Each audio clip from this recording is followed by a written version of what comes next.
Hello everyone, welcome back to my channel. This is a easy fussy cutting layout. I am using this gorgeous paper from Paige Evans Summer Lights, which is an old one, and the stamps are from Hero Arts, and I am just taking the time to stamp it with Versamark fine line black ink, and I cover the entire 12 by 12 page with this and cut each and every flower out. Yes, I do, ladies and gentlemen. So at first I just thought, oh, 3 rows, that's perfect. Let me cut that out and sit here and get it done as I watch YouTube and other things. And I started kind of bunching them on my craft mat there, like in a circle wreath kind of shape. And then I realized that I would need a whole lot more. Now, I will say also that in order to get my mojo back and stuff, I've signed up at Big Picture Classes. So it's like a website that offers almost like YouTube videos, but a little bit, they're not so fast paced. There's a lot more construction. And I've been, just following along with some of them, and they're actually, I will say, very good. And it's like $9.99 a month, and I have no affiliate code. I'm not sponsored by them. I'm just saying I'm actually appreciating the website. But I took a class there with the lovely Lisa Fonseca. I know she's on a few design teams, and one of them was like doing this thing, but she had like the Vicky Bouton Field Notes stamp set. So her flowers are a little different. But she fussy cut like a ton out like this too, and that's where the idea came from. So this is the Crafters Workshop stencil by Valentina. One of the designers is Valentina, go figure. I'll tell my daughter's name. And I thought around the corners, after you saw me have it in the circle, I would just have some more interest. So this is Shimmer's Paints paste in Bring On the Glitz. So it's a white, it dries pretty much clear, just has glitter in it, so it's like iridescent. It's beautiful. I'm almost done. I need another jar. And I just do it to the corners and let it dry. That way when the circle wreath is there with all the flowers, there's some added interest in those corners. And then I take my Gonzi, I'm going to butcher the name, but let me just say that this whole part of doing this circle, and I did like a gold ring and a bunch of splatters, this gets like 100% covered up. So while it looks beautiful and I had an idea, I think I just did my wreath fatter than I thought I could have. Like, I probably could have used less flowers and this would have shown, and not as thick, because I swear it's going to be like a 3-inch thick ring of flowers. So it's up to you if you want to give this kind of layout a try, but it is gorgeous. Look how pretty that is. And I used a former circle cutout because I have another cut file coming.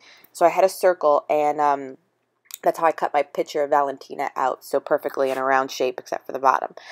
So I used fun foam in a bunch of tiny squares because I wanted like one layer that was flat on the paper and then a completely elevated level on above it, which makes it look very like full and luscious. And the end result is just fantastic. So once again, the tips for this layout: fussy cut with a flower stamp that you have.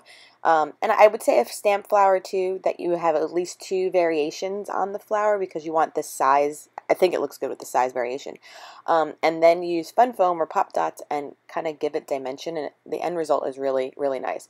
As you can see, I'm just showing you this whole process, but I sped it up like 8 times fast, only because you can see how it like first starts off a little wonky, like it looks like not a perfect circle because obviously it wasn't, but in the end it does become like a full circle, or like a luscious first circle, and that's what's important. So, I just stuck and glued. I didn't really have, other than that gold circle underneath it, which you can see already is entirely covered up. There was no rhyme or reason. It was just, grab a flower and stick it down somewhere. I just made sure that, no 2 flowers touching each other were the same color. But after a while, when it was all that was left, I had no choice. But you can see the nice variation from that pattern paper was all these like luscious like purples and pink variations, and then that light blue, and there is some peachy tones because that paper looked like a sunset from the Summer Lights collection. That was like I think 2 years ago release. Sorry for old paper, but this is me stash diving, folks. But I'm sure there are lovely watercolor mixed media papers like that out there still. I think even an ombre paper would do this just fine if you have that in your stash or collection. So use that. Yeah.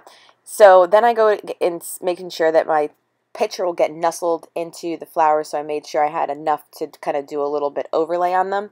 And while I did like the look of the doily as I tape it on there, this gets ripped off later on, and you'll just see it like absent once the clip fix switches over. But then I add a few of the flowers covering up like that bottom left corner of the photo, and it looks so stinking cute. The title, am I doing the title? Yeah. Well, I'll talk about the title when you see it on there. So anyway, so here are the last bits, as you can see from the side, the left side, that I'm using up like every single flower. I think the only thing are left are like 3 of the tinier ones. But I have those enamel dots ready to go, and those are like melting down those like, what are they called? Like those those little like beads that are like cylinder with a hole in the center that you can make coasters with, that kids can, that they melt. If you just melt them on a cookie sheet on wax paper, they melt down to like little enamel dots, and I start adding them to be the centers of the flower. I do coordinate most of them, so the blue dots are on the blue flowers, purple on purple, pink on pink, and then after a while, when I was done with all of, like, say, I think a pink flower got a blue dot though, because I had that left over. So I love the effect. It is adding a lot of interest, and yeah, it's just adding a lot of interest. Then I take it even like a step further, and I start playing around with my collections right now. So I'm like looking for bird stickers in my stash. So I think Maggie Holmes are all the ones I take. So I took like chipboard from the Bloom collection, and then I try to work this bird. I just didn't like the fact that the birds had a white edging, you know how this chipboard and stuff do. But I eventually do end up using them, so they didn't go far. And then these thickers of florals are from an old Maggie Holmes collection too. They've never been used. But like we said, folks, I am busting into my stash. There's no way I'm going to let all these pretty products sit around and do nothing. So then I had more Spiegel Mom scraps, glitter everywhere, and that was Dragon's Tail. So it has purple, pink, and blue sequins that I added to the layout as well. You didn't see me glue it down because I forgot to hit record, but I showed you the pack. But this layout is so pretty, guys. Oh, I love the way it turned out. I hope you give this a try, and, you know, tag me in it. Oh, and I also added that flare, so it's super fun. It was so fun to make, guys. I really think you should try it. Till next time, bye.